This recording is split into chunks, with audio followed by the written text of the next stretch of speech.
The Silicon Valley Bank hysteria is spreading. So I thought I'd give you another update on what's happening with the financial system here. Welcome to In Exile. I think that the administration has pushed many of these banks into more concern about global warming than they do about shareholder return. That's the president of Home Depot, who's on our side, if you know what I mean. So very worth going to Home Depot and shopping there because he's not woke.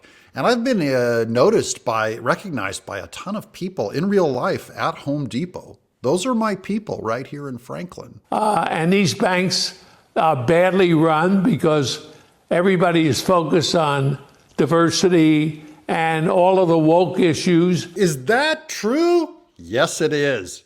Here's CNBC. Moody's cuts outlook on U.S. banking system to negative, citing rapidly deteriorating environment. While Silicon Valley Bank collapsed, top executive pushed woke programs. That's the Silicon Valley Bank. They were more about diversity, equity, and inclusion than they were about solid banking. Basically, they were asleep at the wheel of functioning as a bank because they had the right diversity hires. A head of risk management at Silicon Valley Bank spent considerable time spearheading multiple woke LGBTQ programs, including a safe space for coming out stories as the firm raced towards collapse. And then to try and stem the panic over banks, that's when Biden came out and said this.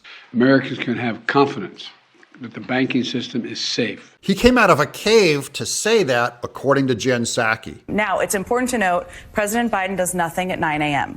He is a night owl. So the fact that he is doing this at 9 a.m. anyway speaks to how vital the White House recognizes it is for him to have his voice out there, conveying that to the American public. Jen Psaki said that he came out of his cryogenic chamber, his Mr. Burns chamber, to make that statement at 9 a.m. They're more concerned about the social policies, and I think it's probably a badly run bank. There has been some evidence on his side that this could get a lot worse a lot faster. That somehow VCs like me on Twitter who are simply noticing the problem were somehow responsible for the problem. This is a left-wing tactic where when you notice what the government has done wrong and you point it out, that somehow you're blamed for it. Listen, it was basically the Fed and the Biden administration who created this unprecedented inflation.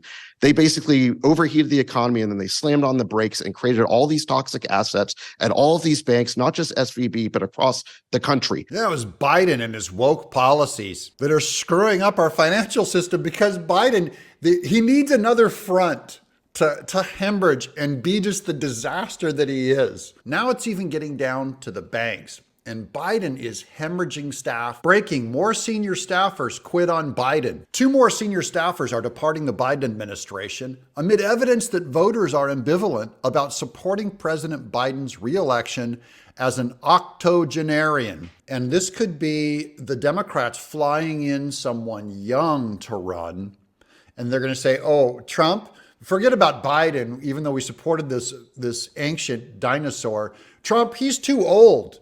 He's old. Her resignation comes on the heels of a departure of White House Communications Director Kate Bedingfield, who President Trump had previously referred to as part of Biden's team of killers responsible for spinning favorable news coverage for the administration. Bedingfield served as deputy campaign manager for Biden's 2020 election campaign, and now she's gone. Meaning she's probably I think she's going to go work for another campaign, another Democrat campaign. Well, she'll be their killer news generator because, you know, that's the Democrat Party's entire way that they run for office is by creating news. A March poll by YouGov showed nearly 7 in 10 voters believe Biden is too old for another term, with more Democrats agreeing with that sentiment than not. So I believe Biden's on the out. The longer he waits, the more likely he won't run. I think Democrats are going to have to fly someone out and put them out there right now and get ahead of this before he announces his run. That's my prediction. If you like this kind of political commentary, make sure you subscribe. It makes me feel good. I'm Doug In Exile.